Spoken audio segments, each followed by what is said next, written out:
नारायण गुरु संत रविदास बिरसा मुंडा समस्त संतों गुरु महापुरुषों के चरणों में सच्ची श्रद्धा का सुमन समर्पित करता हूँ। साथ ही साथ भारतीय संविधान के निर्माता, हम सब लोगों के भाग्य विधाता, विश्व के उच्चतम कोर्ट के विद्वान परम पूज्य बोधिसत्व बाबा साहब अम्बेडकर के चरणों में सच्ची श्रद्धा का सुमन समर्पित करता हूँ। साथ ही साथ DS4 से बहुजन समाज पार्टी के संस्थापक, हम सब लोगों के असली राम कांसीराम साहब के भी चरणों में सच्ची श्रद्धा का सुमन समर्पित करता हूँ। साथियों, 134वीं परम पूज्य बोधिसत्व बाबा साहब अम्बेडकर की जयंती है। बिलासपुर की इस पावन सरजमी पर अम्बेडकर समिति के लोग, बिलासपुर के सम्मानित ग्राम सभा के नगर सभी वासी और समिति के सदस्य, अध्यक्ष, कोषाध्यक्ष,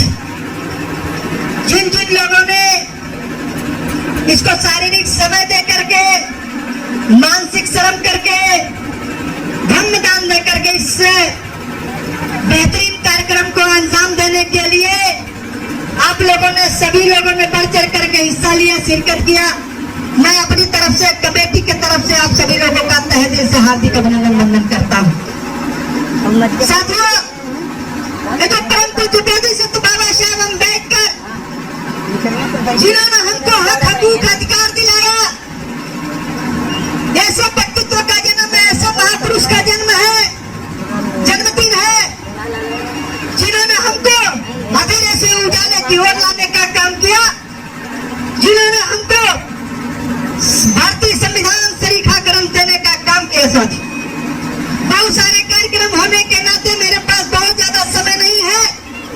इसलिए बाबा साहब डॉक्टर भीमराव अम्बेडकर का पैगाम उम्र से आप तक छोड़ करके जाना चाहता हूँ। जो बाबा साहब डॉक्टर भीमराव अम्बेडकर चाहते थे कि मेरा बहुजन समाज इस तरह का बने। साथियों, जब बुद्ध पैदा हुए, जब वो लुम्बिनी से निकले, अंतिम पड़ाव जो बैठ गया है, वहां पर बुद्ध को निर्वाण प्राप्त हुआ, ज्ञान प्राप्त हुआ। तो बुद्ध के साथ जो चलने वाले लोग थे, वे थक हार करके बुद्ध का साथ छोड़ करके चले गए। साथियों, लेकिन तथागत गौतम बुद्ध जी जरा सी भी टिके नहीं और उन्होंने जिस कार्य को अंजाम देना चाहा था, उसको पूर्णतः उन्होंने करके साबित किया कि बाबा साहब अम्बेडकर जिसको मानते हैं तथागत गौतम बुद्ध, निर्वाण प्राप्त किए। और जब अपने पांचों उन भिक्षु साथियों को उपदेश देने का काम किया, तो बनारस की सोमनाथ उपदेश स्थली कही गई, जहां पर प्रथम भाषण बाबा साहब तथागत गौतम बुद्ध ने उपदेश देने का काम किया। वहीं पर बाबा साहब डॉक्टर भीमराव अम्बेडकर ने 26 नवंबर से लेकर के 28 नवंबर तक बाबा साहब वहां रह करके सारनाथ में अंतिम संदेश भाषण आपको देने का काम किया था। और उन्होंने कहा था, हाँ मेरे समाज के लोगों, हाँ मेरे बहुजन समाज के लोगों, मेरे लिखित संविधान के बदौलत, मेरे संविधान के द्वारा अगर आपके घर में खुशहाली आई होगी, SPDM, collector, doctor, master, engineer अगर बने होंगे, तो ऐसी स्थिति में तुम संविधान को सजदा करना, संविधान को नमन करना और संविधान को अपना महाग्रंथ मान लेना, उस संविधान को मान लेना कि अगर दुख और मुसीबत में कोई काम अगर आएगा तो संविधान काम आएगा। साथी, लेकिन तो अगर संविधान के बजाय अगर तुमको ये हक और अधिकार doctor, master, engineer, SPDM, collector अगर धर्म ग्रंथों ने 33 करोड़ देवी देवताओं ने अगर दिया है, तो ऐसी स्थिति में तुम धर्म ग्रंथ और 33 करोड़ देवी देवताओं को नमन करना, सजदा करना। लेकिन तो साथियों, दोनों एक साथ नहीं चल सकते हैं। एक तरफ संविधान भी जिंदा रहे और एक तरफ धर्म ग्रंथ और 33 करोड़ देवी देवता। ऐसा साथियों, आप लोगों से पूछना चाहता हूं कि आपके गांव में, आपके घर में, आपके समाज में अगर कोई भी नौकरी पाया, सरकारी संस्थाओं में गए, MP MLA बना, तो क्या 33 करोड़ देवी देवताओं के बदौलत, क्या धर्मशास्त्र, महाभारत, रामचरितमानस, गीता, कुरान, बाइबिल के बदौलत, या बाबा साहब अम्बेडकर के संविधान के बदौलत? साथियों, जिस संविधान ने आपको यहाँ का अधिकार दिया,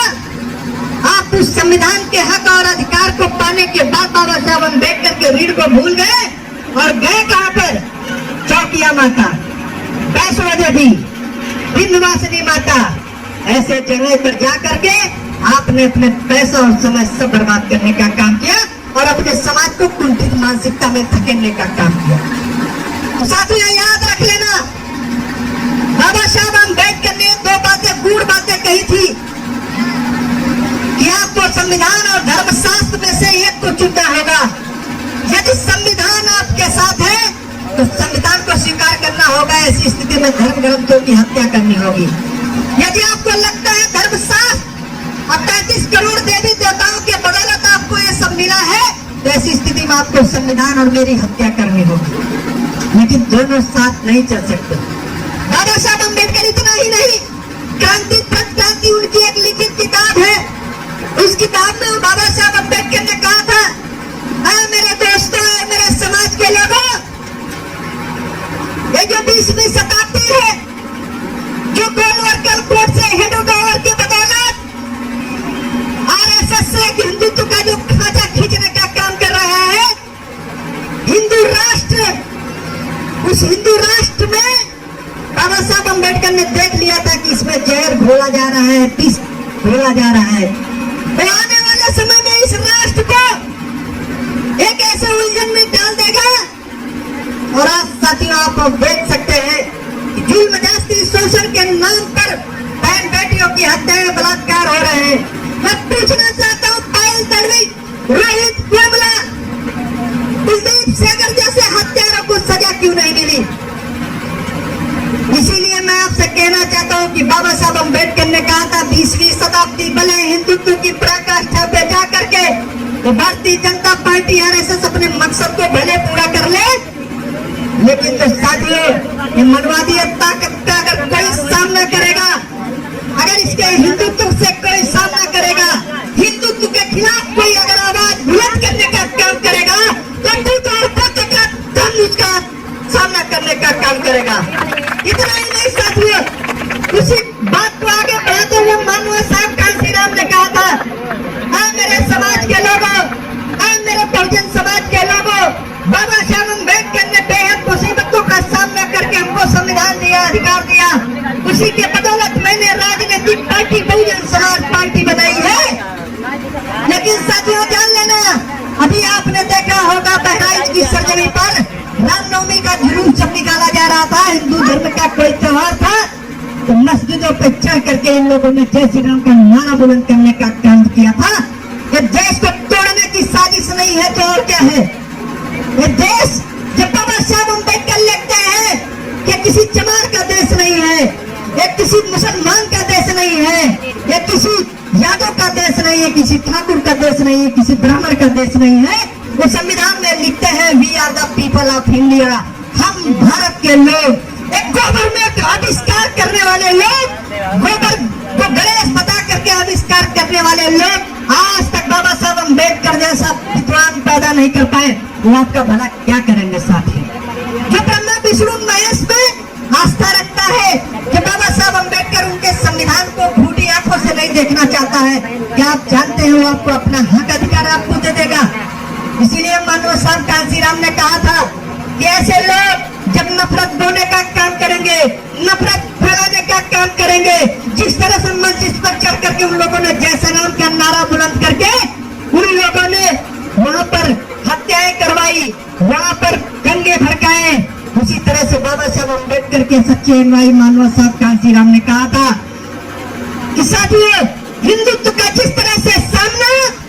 बुद्ध का धर्म करेगा, उसी तरह से जय श्री राम का देख करके सामने अगर कोई करेगा तो जय भीम और नीला झंडा करेगा साथियों। इसीलिए मैं कहना चाहता हूँ, आज वक्त मेरा एक काम कर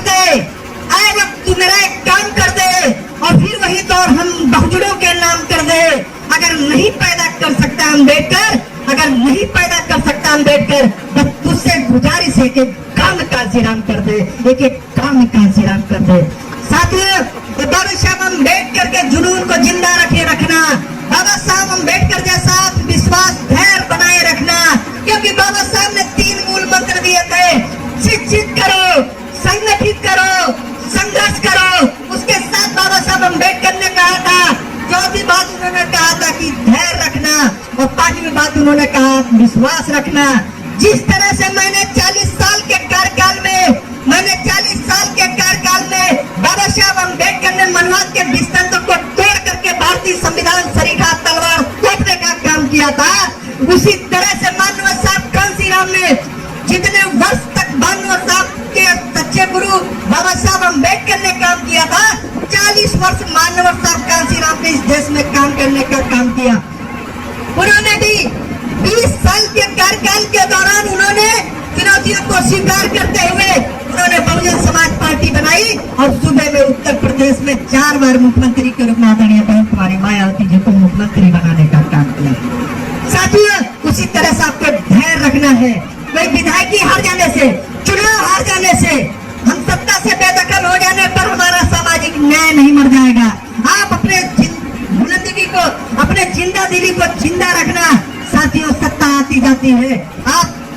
कहीं न कहीं से गुमराह हुए हैं, इसलिए आपको समझना होगा, अपनी एकता को बनाए रखना, क्योंकि बाबा साहब अम्बेडकर ने जो वोट की ताकत दी है, उस वोट की ताकत को देते समय उन्होंने कहा था, मैंने राजमाता का नसबंदी कर दिया है, आज के बाद कोई राजा पेट से नहीं पैदा होगा बल्कि बैलेट पेपर से पैदा होगा। उसी बात को दोहराते हुए मानव साहब कांसीराम ने कहा था कि अगर तुम चाहते हो बहन बेटियों की जुल्म ज्यादती रुके, उनका शोषण अत्याचार बलात्कार रुके, और आप चाहते हैं कि आपका घर में खुशी के लहर तोड़े, तो ऐसी स्थिति में आपको सत्ता की चाबी अपने हाथ में लेनी पड़ेगी। साथियों,